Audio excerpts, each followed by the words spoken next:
السلام علیکم، welcome to my channel. آج کی اس ویڈیو میں آپ سے اسلامک فاؤنڈیشن آف ایجوکیشن کے بارے میں بات کروں گی۔ Explain the concept and nature of the Islamic foundation of education. سب سے پہلے introduction of Islamic foundation of education.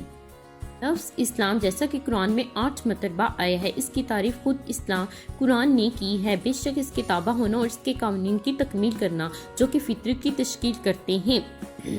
میں نے جنس آدمیوں کو پیدا کیا ہے تاکہ وہ مجھے پہچان لے اور صحیح معنوں میں کہیں میری دعا اور میری قربانی کی خدمات، میری جان اور میری موت اللہ کے لیے ہے۔ اس کا مطلب یہ ہے کہ اسلامی تعلیم کا حتمی مقصد مکمل طور پر پیدا کرنا ہونا ہے، اللہ تعالیٰ کی اعلیٰ مرضی کے تابع ہونا۔ یہ اسلامی تصور عبادت ہے، اس لیے اس تعلیم کا مقصد یا فلسفہ قرآن پاک میں خدا کے ساتھ ساتھ حقیقی مذہب اسلام بھی ہے۔ اسلام علم کے حصول پر خصوصی زور دیتا ہے۔ تصور انسان کی خلافت ہے۔ قرآن کے مطابق اللہ نے انسان کو علم کی وجہ سے اپنا نائب بنایا ہے۔ جب فرشتے اللہ سے انسان کی خلافت کے بارے میں بحث کرتے تھے تو اللہ نے آدم کو ہر چیز کا درس دیا اور پھر آدم نے انہیں بتایا۔ اسی وجہ سے اس کی صلاحیت کو ختم کر دیا، کیونکہ خلافت زمین اس نے قرآنی آیت ہے جس کا لفظ نظریہ سورہ البقرہ میں ہے۔ یہ مسلمان مرد اور عورتوں دونوں کے لیے یکساں طور پر واجب ہے۔ اس میں جولی سے لے کر قبر تک علم حاصل کرنے پر زور دیا ہے، چاہے اس کو چین ہی جانا پڑے۔ اسلام میں علم کا مفہوم وسیع بھی ہے اور جامع بھی ہے۔ یہ صرف مذہبی رسومات کی جسمانی کارکردگی تک محدود نہیں بلکہ بہت زیادہ ہے۔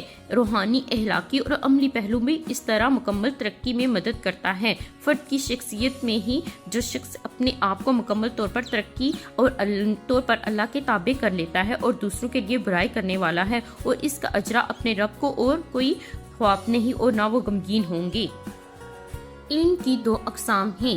حاصل کردہ انکشاف۔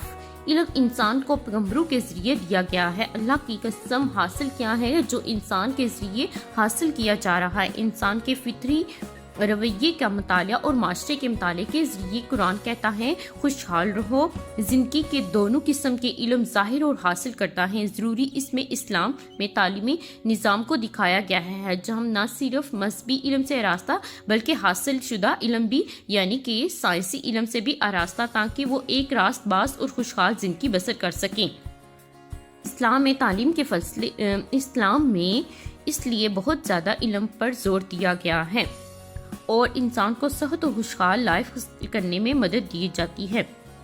اسلام میں تعلیم کے فلسفے کے مطابق انتہائی جامع معنوں میں اور سچے مومن کی پرورش کا ایسا ایمان والا جو اپنے رب کو سمجھ کر عبادت اور اپنی یکجہتی کے یقین میں اور جو کچھ اللہ کے پاس ہے اس کی پاسداری کرتا ہے اور اس کا استعمال کرنا ایمان کی حفاظت اور اس کے دین کو تقویت دینے کے لیے پیدا کیا گیا ہے۔ تعلیم وہ عمل ہے جس کے ذریعے علم معاشرے کے کسی فرد یا طبقے سے کسی دوسرے فرد یا طبقے کسی دوسرے فرد یا ہے اس فلسفے کی عکاسی کرتا ہے جس پر اس کی بنیاد ہے۔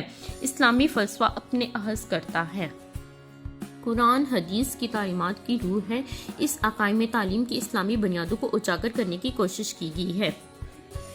Thanks for watching, please subscribe my channel.